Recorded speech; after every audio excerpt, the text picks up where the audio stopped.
em cima da definição dessa cláusula de maintenance, que é algo que não tem previsão expressa no Brasil. Por que eu quis falar disso aqui no vídeo? Exatamente porque no item 25 do perguntão Lei 14.754, pela primeira vez, a Receita Federal se manifestou sobre a questão da joint tenants. Em que sentido?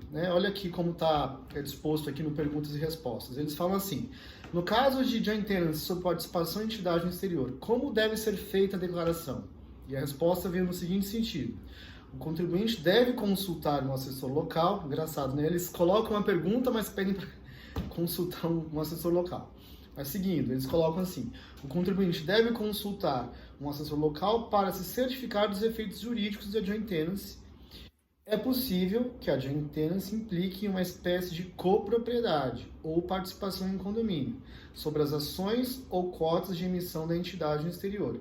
Nesse caso, as regras aplicáveis à copropriedade no Brasil deverão ser obedecidas para efeitos de declaração da participação na ficha de bens e direitos. Então, assim, veja, o que a Receita respondeu é o que a gente sempre discutiu aqui no escritório, que é o risco de, ao se estabelecer a cláusula de joint tenancy, o fisco, e aí inclusive o fisco estadual, entender que houve a doação naquele momento. Estou falando isso aqui para fins da suposta incidência do ITCMD, instituir. Então, se você instituiu, você fez a doação naquele momento, e em razão disso, para fins de declaração de imposto de renda e a CBE, que é a declaração do Banco Central, a partir da instituição da joint tenancy, eu deveria declarar isso como copropriedade, ou seja, os condôminos aí deveriam indicar isso tanto na sua declaração de imposto de renda, pessoa física, quanto na CBE, na condição de coproprietário. Veja, um problema, que muitas vezes os escritórios estrangeiros que orientam e que sugerem a instituição da cláusula de joint tenancy não alertam aí os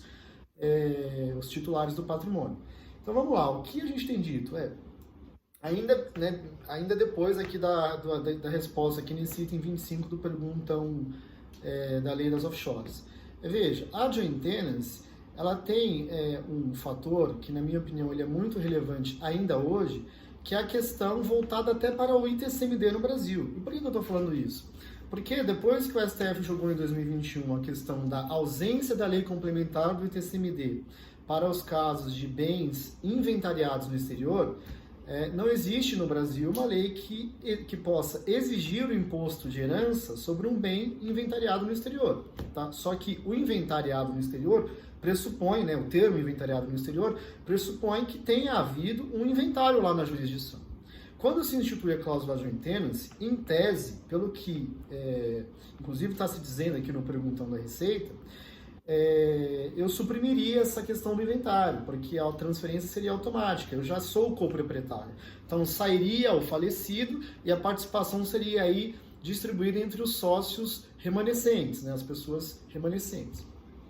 Sem inventário, ou seja, eu fragilizaria essa questão de ter um inventário no exterior, inclusive para fins de opor ao fisco estadual a não incidência do ITCMD, no contexto de hoje. A gente não sabe se essa lei complementar do ITCMD vai sair agora em 2024, a gente está no momento de reforma tributária, tudo tem que ser analisado ali naquele dado momento.